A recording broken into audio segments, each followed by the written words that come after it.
How's it going, everyone? About to get into these questions and answers about losing weight, finding your identity, and why I help people.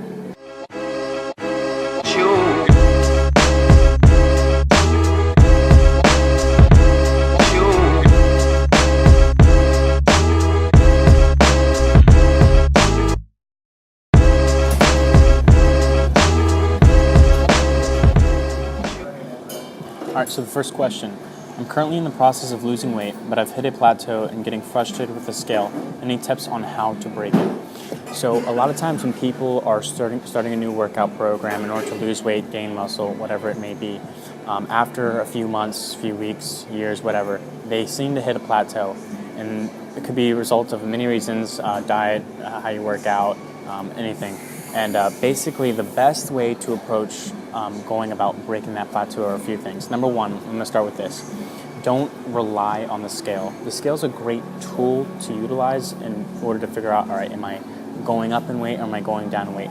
But you have to understand, when you're in a workout program, you're going to gain muscle and lose fat simultaneously. So the weight overall is not the best measure to go off of, because you can easily lose 5 pounds and over the next few weeks, gain 5 pounds of muscle, let's just say in a couple months or whatever, and still be at the same weight, but you might look better. So my second point, stemming off of that, is focus on the mirror as well. The mirror is going to be a great resource as well, because you know what you look like. You can see, all right, I've lost fat here, it looks like I've gained muscle here, I've toned up here, and also the way your clothes fit is a great resource to use as well.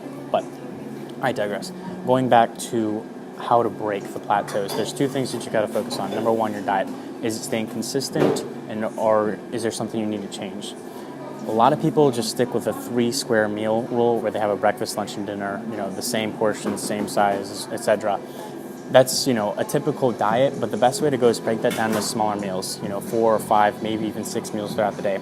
Reason being is because you're eating smaller portions, you're going to speed up your metabolism and more than likely going to increase the amount of fat that you're burning throughout the day, which is going to be great. Second thing you got to focus on with diet is, are you being consistent? If you're not being consistent and you're deviating, it's going to affect you. A whole month of being on a diet, is great, you're going to lose fat, but as soon as you deviate from that, even for a day or 2 days, it's going to be hard to catch back up, and it makes you pay real quickly. So making sure you stay consistent is really important. Second part is how you work out. Are you doing the same workout program? If you are, you need to change it up. You need to do what's called shocking the body. Your body responds to stimulus very quickly and it adapts. We are humans. We're meant to adapt physically, emotionally, mentally, everything. So once you get into a workout program consistently doing that, you're going to adapt eventually, and you're going to want to change something up, either how often you're working out, when you're working out, how you're training, sets, reps, how heavy you're going, if you're going light, if you're doing high intensity cardio versus low intensity cardio, and all that other stuff. I would say, make sure you're staying consistent with working out. If you have to do 2 days where you do cardio in the morning and lifting in the evening, do that, or vice versa. You just got to change up your approach and stuff like that. But the more you change your approach, staying consistent with your diet and working out, you're going to break that plateau eventually. Just keep on changing your approach. All right, next question. What made you interested in helping others and being an influencer? So I could probably sit here for a whole hour talking about why I do what I do. I could probably write a book about it one day, whatever. But basically, the reason I do what I do is because early in life, middle school, high school, and then, my early 20s, I realized that a lot of people tend to come to me for advice. Whatever reason, I'm not sure. I just tend to attract people who need help a lot. And people, more times than not, trust me a lot. And it's a good thing, and it can also be a bad thing depending on what kind of person you are. For me, it's a good thing because I hold people's secrets and trust very seriously, and I don't try to, unveil, people's dirty stuff or whatever you want to say. But I'm a very trustworthy person, and I think people recognize that really quickly for some reason. And from that, they just start unveiling all their emotions and thoughts and all that stuff like that. And I've had a lot of experiences. I'm pretty young, I'm only 21, but I've experienced a lot of things, and I've learned from those experiences, and I've educated myself through books and learning and stuff, like all this other stuff. And I think it's important for me to kind of give back as best as I can. And it's just something I'm super natural at, and something that I love to do day in and day out. And there's other things I love to do. Like I love working out, love personal training and all that stuff. But at the end of the day, helping someone else in need is huge to me, and it means everything. Even this video, if it only helps one person, I'm happy.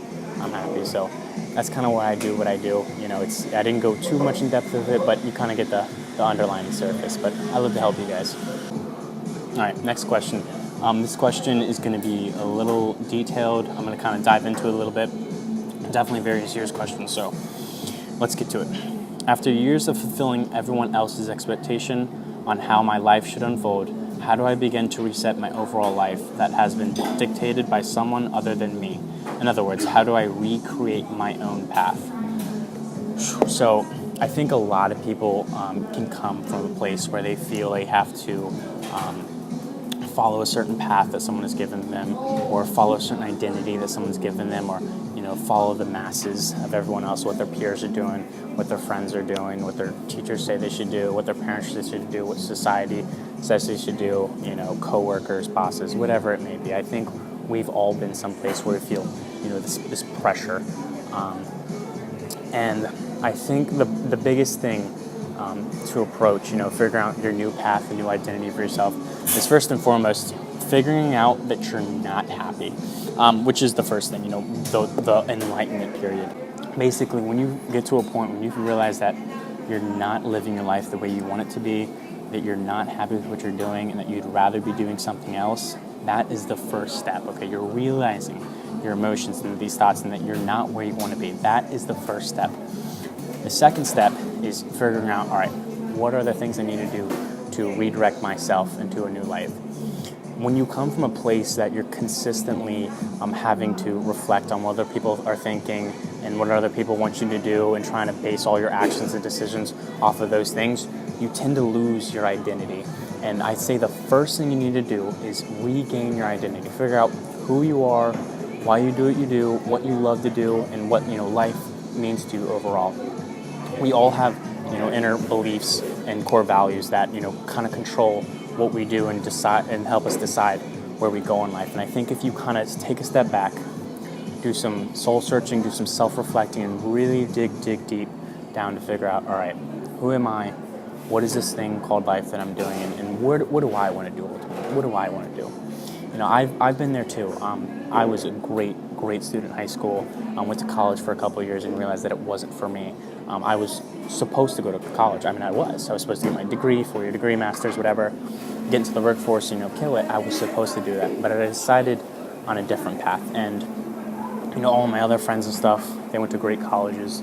My professors wanted me to go to great colleges, and my parents, wanted me to go to a great school and stuff like that. And that's the typical path that people take. But I found quickly that that wasn't a path that I wanted to take. It wasn't a path that I was willing to bear the cost for, because I didn't see the value in it. And it was challenging at first, trying to come back home and see my friends and family members and their parents and teachers and telling them that, yeah, I'm not in school anymore. And I think the biggest thing that helped me is realizing that I wanted what I wanted, and I wasn't going to have other people's thoughts, dictate what I was going to do. And I was just going to go after it with all my heart and be completely fearless.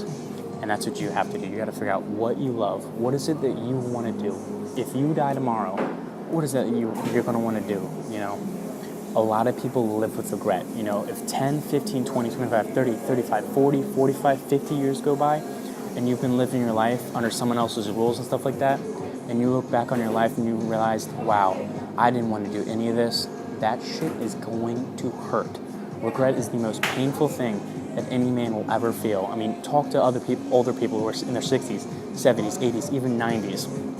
I guarantee you, when you're talking about the past life and things that they did, I guarantee it most of the time they're going to be saying stuff like, I wish, or I should have, or I would have, or I could have, and they live with regret. And I'm telling you, you do not want to live with that. You do not want to live with that. So figure out what you want to do, go after it, be fearlessly. The third thing that I think is really crucial to all this is you got to find some time and sit down with your friends, family, whoever's kind of dictating these ideas, and get serious with them and talk to them about what your thoughts are, what you're feeling, and all this stuff like that. I think a lot of the times as humans we're afraid to go after what we really want because we're afraid of what other people are going to think. We're afraid of what other people are going to say about us, or we're afraid of what other people are going to do once we take on these actions and stuff like that.